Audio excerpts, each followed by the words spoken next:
Welcome students. आज के हमारे इस लेक्चर में हम रियल नंबर्स चैप्टर का एग्जांपल नंबर 2 सॉल्व करेंगे। तो देखते हैं इसमें क्या कहा गया है। Show that every positive even integer is of the form 2q and that every positive odd integer is of the form 2q plus 1 where q is some integer. दोस्तों हमें यहां पर इस एग्जांपल में बोला गया है कि ये शो कीजिए कि हर एक पॉजिटिव इवन इंटीजर की जो जनरल फॉर्म होती है वो होती है 2q और हर एक पॉजिटिव ऑड इंटीजर की जो जनरल फॉर्म है वो है 2q plus 1 और यहां पर जो q है वो एक इंटीजर है। दोस्तों इस एग्जाम्पल को पढ़कर बिल्कुल भी कंफ्यूज मत होना, बहुत ही सिंपल सा और बहुत ही इंटरेस्टिंग एग्जाम्पल है। तो शुरू करते हैं। स्टूडेंट्स एग्जाम्पल को शुरू करने से पहले आपको इवन और ऑड नंबर्स के बारे में पता होना चाहिए। दोस्तों इवन नंबर्स ऐसे नंबर्स होते हैं जो 2 से परफेक्टली डिवाइड हो जाते हैं, यानी कि उन नंबर्स को अगर 2 से डिवाइड किया जाए तो वहां पर हमारे पास रिमाइंडर 0 आ जाता है। अब ऐसे नंबर्स कौन से होंगे दोस्तों? 2, 4, 6, 8, 10। तो यहां पर ये सभी नंबर्स 2 से परफेक्टली डिवाइड हो सकते हैं, तो यानी कि ये सभी नंबर्स इवन नंबर्स हैं। अब दोस्तों एक मजेदार चीज तो ये है कि ये सभी नंबर्स 2 के मल्टीपल्स हैं। जैसे कि अगर मैं 8 को पिक करूं तो मैं 8 को लिख सकता हूं ना 2 × 4। तो दोस्तों यहां से हमारे पास एक और डेफिनेशन बनी कि जिस नंबर को मैं 2 के मल्टीपल्स में लिख पा रहा हूं वो नंबर एक इवन नंबर होगा। ये भी कितनी मजेदार डेफिनेशन है। चलिए अब ऑड नंबर की बात करते हैं। दोस्तों सिंपल सी बात है, जो नंबर 2 से परफेक्टली डिवाइड ना हो, यानी कि जिन नंबर्स को अगर मैं 2 से डिवाइड करूं वहां पर जो रिमाइंडर है वो 0 ना है बल्कि 1 आ जाए, तो दोस्तों ऐसे नंबर्स ऑड नंबर्स होते हैं। जैसे कि 3, 5, 7, 9 ये सभी नंबर्स ऑड नंबर्स हैं। अगर आप इनको 2 से डिवाइड करके देखेंगे तो आपके पास जो रिमाइंडर आएगा वो 1 आएगा दोस्तों। अब एक और डेफिनेशन यहां से बन रही है दोस्तों, वो क्या कि यहां पर अब मैं इन नंबर्स को 2 के मल्टीपल्स में नहीं लिख सकता। जैसे कि 5, अब दोस्तों आप खुद सोचिए 2 को मैं किससे मल्टीप्लाई करूं कि 5 बन जाए? नॉट पॉसिबल, मेरे पास कोई नंबर नहीं है, तो यानी कि 5 को मैं 2 के मल्टीपल्स में नहीं लिख पा रहा, तो यानी कि ये 5 एक ऑड नंबर है। तो एक और डेफिनेशन बनी ऑड नंबर्स की, एक ऐसे नंबर जिसको मैं 2 के मल्टीपल्स में ना लिख पाऊं वो ऑड नंबर्स होंगे। तो दोस्तों आई होप अब आपको इवन और ऑड नंबर्स के बारे में तो पता लग गया होगा। अब आगे बढ़ते हैं। तो चलिए लेट्स से मैं यहां पर एक इंटीजर, पॉजिटिव इंटीजर कंसीडर कर लेता हूं A. Let A is some positive integer. अब दोस्तों हमें यहां पर शो करना है कि अगर ये ए इवन पॉजिटिव इंटीजर है तो उसकी जर्नल फॉर्म 2q होगी। तो चलिए मान लेते हैं कि ये जो a है अगर इवन हो, case 1 when a is even, तो दोस्तों क्या होगा? अभी मैंने आपको बताया अगर a एक इवन पॉजिटिव इंटीजर है तो ये a 2 से परफेक्टली डिवाइड हो जाएगा और वहां पर रिमाइंडर 0 आएगा। तो शुरू करते हैं, 2 से डिवाइड करते हैं। अब दोस्तों 2 a को कैसे डिवाइड कर पाएगा? अगर 2 के टेबल में a आएगा तभी तो परफेक्टली डिवीजन हो पाएगी। तो चलिए लेट कर लेते हैं कि अगर मैं 2 को q से मल्टीप्लाई कर दूं तो मेरे पास a आ जाता है, फिर सब्ट्रैक्शन करेंगे और आंसर आ जाएगा 0। तो अब दोस्तों ये जो मैंने यहां पर डिवीजन की है क्या वो सही है या नहीं, इसे कैसे चेक करेंगे? दोस्तों हमने इस चैप्टर में यूक्लिड्स डिवीजन लेमा के बारे में स्टडी किया है, जिसकी हेल्प से हम हमारी डिवीजन प्रोसेस को वेरीफाई कर सकते हैं। तो शुरू करते हैं। यूक्लिड्स डिवीजन लेमा के अकॉर्डिंग होता है a is equal to bq plus r। यहां पर a होता है डिविडेंड, यानी कि जिस चीज को आप डिवाइड कर रहे हैं। अब दोस्तों हमारी इस डिवीजन प्रोसेस में हम a को ही डिवाइड कर रहे हैं तो a की जगह तो a ही रखेंगे। उसके बाद b होता है दोस्तों डिवाइजर, यानी कि हम हमारी डिवीजन प्रोसेस में जिस नंबर की हेल्प से डिवीजन परफॉर्म कर रहे हैं वो होता है डिवाइजर और वो नंबर है 2, तो b की जगह रखा जाएगा 2। उसके बाद क्वोशंट तो q ही आ रहा है और रिमाइंडर है 0। और उसके बाद जब हम इसे सॉल्व करेंगे तो मिलेगा a is equal to 2q। दोस्तों यही तो हमें शो करना था कि अगर a पॉजिटिव इंटीजर एक इवन पॉजिटिव इंटीजर है तो उसकी एक जनरल फॉर्म क्या होगी? 2q, और वही हमने यहां पर शो कर दी। इस जनरल फॉर्म का हमारा ये फायदा है कि अब अगर मैं यहां पर q की वैल्यू कोई भी इंटीजर पुट कर दूं मेरे पास हमेशा एक इवन नंबर ही आएगा। दोस्तों शुरू करते हैं। यहां पर q की वैल्यू को 1 पुट कर दीजिए, इंटीजर पुट कर रहा हूं, 2 × 1 आंसर इज 2। 2 पुट कीजिए, 2 × 2 आंसर इज 4। दोस्तों कोई भी q की वैल्यू, कोई भी आप इंटीजर पुट करके देख लीजिए, यहां पर आपके पास हमेशा इवन नंबर ही आएगा। तो यही तो शो करना था कि एक इवन पॉजिटिव इंटीजर जो कि है a वो 2q की फॉर्म में लिखा जा सकता है। यही तो हमने किया है स्टूडेंट्स।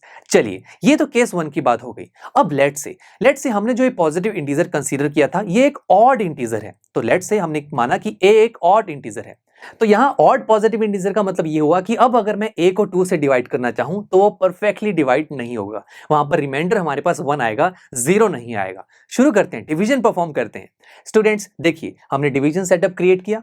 अब मैं 2 को लेट से एक q इंटीजर से मल्टीप्लाई करता हूं, बट अब मेरे पास a तो नहीं आएगा ना दोस्तों, बिकॉज यहां पर जिस नंबर को मैं डिवाइड करना चाहता हूं वो एक ऑड इंटीजर है, तो यानी कि 2 के टेबल में ये नंबर तो नहीं आने वाला। तो लेट्स से मेरे पास आ जाता है p। ओके, अब मैं इन दोनों को सब्ट्रैक्ट करूंगा तो मुझे पता है जब भी मैं ऑड नंबर को 2 से डिवाइड करूंगा तो रिमाइंडर तो 1 ही आने वाला है, तो 1 लिख दिया। अब दोस्तों अगेन मैं अपनी डिवीजन प्रोसेस को वेरीफाई कर सकता हूं by using Euclid's division lemma, जो कि होती है a is equal to B Q plus R. यहां पर दोस्तों हमारा डिविडेंड तो a ही है, इज इक्वल टू b होता है डिवाइजर, डिवाइजर है 2, क्वोशिएंट हमने q ही माना है, प्लस रिमाइंडर यहां पर आ रहा है 1। अब जरा देखिए दोस्तों यहां पर क्या आ रहा है, a is equal to 2q plus 1। अरे वाह, यही तो हमें शो करना था कि अगर a एक पॉजिटिव ऑड इंटीजर है तो उसकी जो जनरल फॉर्म होगी वो होगी 2q प्लस 1 की, यही तो हमने दिखाया। अब दोस्तों यहां पर आप q की वैल्यू कोई भी इंटीजर पुट करके देखिए, आपके पास हमेशा एक ऑड पॉजिटिव इंटीजर आने वाला है। शुरू करते हैं दोस्तों, लेट्स से मैं q की वैल्यू पुट करता हूं 1। अब देखिए 2 multiply 1 plus 1, 2 plus 3 answer is 3, odd number है दोस्तों। 2 पुट करके देखिए, 2 multiply 2 answer is 4, 4 plus 1 answer is 5, again odd number. तो यहां से एक बात क्लियर हुई कि अगर a एक ऑड पॉजिटिव इंटीजर है तो उसकी एक जनरल फॉर्म क्या होगी, 2q प्लस 1। ये एक जनरल फॉर्म मिल चुकी है। यहां पर अब q की वैल्यू आप कोई भी इंटीजर पुट कर दीजिए, आपके पास बाहर हमेशा एक ऑड इंटीजर ही आने वाला है, जैसे कि हमने यहां पर पुट करके देखा। अब दोस्तों ये तो हो गया हमारा पहला मेथड इस एग्जांपल को सॉल्व करने का, बट दोस्तों एक सेकंड मेथड भी है जो बहुत ही ज्यादा इजी है और इंटरेस्टिंग भी है, तो चलिए उसे देख लेते हैं। नाउ स्टूडेंट्स, मेथड 2 में अगेन हम लेट तो वही करेंगे कि let a be an positive integer. अब दोस्तों जिन फॉर्म्स को हमें शो करना है जो कि है 2q प्लस 1, जरा इन फॉर्म्स को यूक्लिड्स डिवीजन लेमा से कंपेयर करके देखिए, जो कि क्या होती है a is equal to B Q plus R. अब जरा मैं अगर राइट हैंड साइड पर देखूं तो यहां पर है बी क्यू प्लस आर, यानी कि यहां पर q के साथ b लगा हुआ है, राइट। और हमारे इस एग्जांपल में दोनों फॉर्म्स में q है, बट यहां पर q के साथ 2 है। तो यहां से हमें एक हिंट मिला कि a तो हमने पॉजिटिव इंटीजर लेट किया हुआ है, साथ में हम b की वैल्यू को 2 लेट कर सकते हैं। वो हिंट कैसे मिला, हमने यहां पर जिन फॉर्म्स को शो करना था उन फॉर्म को जब मैंने यूक्लिड्स डिवीजन लेमा से कंपेयर किया तो वहां से पता लग रहा है कि यूक्लिड्स डिवीजन लेमा में q के साथ b लगा होता है, बट हमारे एग्जाम्पल में हमारे q के साथ 2 लगा हुआ है। तो यहां से हमें एक हिंट मिला कि b की वैल्यू को हम 2 लेट कर सकते हैं। अब यहां पर a पता है, b पता है, तो हम यूक्लिड्स डिवीजन लेमा लगा सकते हैं। तो लिखते हैं a is equal to B Q plus R. और दोस्तों ये जो r है इसकी कंडीशन भी होती है, आपको याद है ना, इस r की कंडीशन होती है कि ये जो r है इसकी वैल्यू 0 या 0 से बड़ी हो सकती है, बट b से हमेशा छोटी होगी। ओके दोस्तों, अब आगे चलते हैं। a की वैल्यू तो देखिए a तो a ही है, हमने a ही लेट किया हुआ है, इज इक्वल टू b को देखिए अपनी मैंने लेट किया था 2, तो हो जाएगा 2q प्लस r। अगेन देखिए कंडीशन क्या होगी, 0 less than equal to r less than b था दोस्तों पहले, अब b की वैल्यू को मैंने 2 पुट किया है तो लेस देन 2 हो जाएगा। तो अब दोस्तों यहां पर जो हमारे पास r की कुछ कंडीशंस आ रही हैं, इसकी हेल्प से हम r की कुछ वैल्यूज को भी फाइंड आउट कर सकते हैं। यस फ्रेंड्स, देखिए मैं इस पूरी कंडीशन को कैसे रीड करूंगा कि जो r की वैल्यू है वो 0 हो सकती है, ठीक है, 0 से बड़ी भी हो सकती है, बट 2 से छोटी होनी चाहिए। इसे मैं ऐसे लिख सकता हूं कि r की वैल्यू 0 हो सकती है, ओके, 0 से बड़ी हो सकती है, 0 से बड़ा नंबर मानिए 1, ठीक है।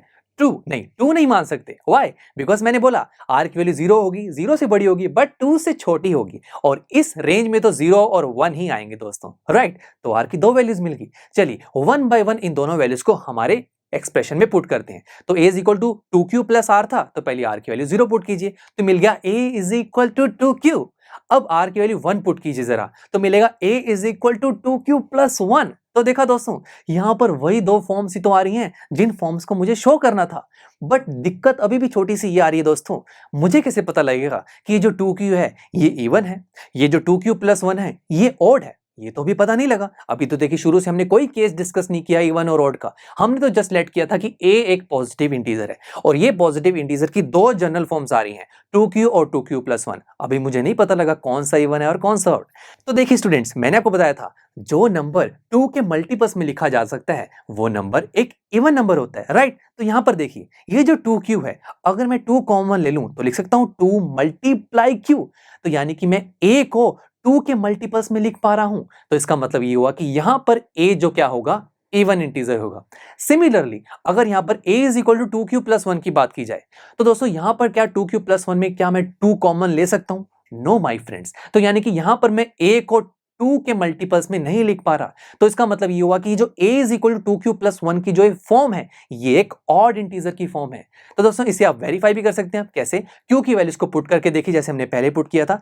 फर्स्ट फॉर्म में आपको हमेशा एक इवन नंबर्स देखने को मिलेंगे और सेकंड फॉर्म में हमेशा ऑड नंबर्स। तो देखा, ये मेथड ज्यादा इजी भी है और छोटा भी है, तो आप इसे ही प्रेफर कीजिएगा। चलिए अब नेक्स्ट लेक्चर में दोस्तों हम एग्जांपल नंबर 3 को सॉल्व करेंगे। So see you in the next lecture. I am sure students आपको ये लेक्चर काफी पसंद आया होगा और ऐसे ही मजेदार तरीके से अपने हर एक कॉन्सेप्ट क्लियर करने के लिए डाउनलोड कीजिए PU Stack ऐप को, जहां पर आपके पास और भी बहुत सारे ऑप्शंस होंगे, जैसे कि back exercise solutions, tip videos, sample papers and much more. So what are you waiting for? Download the app now.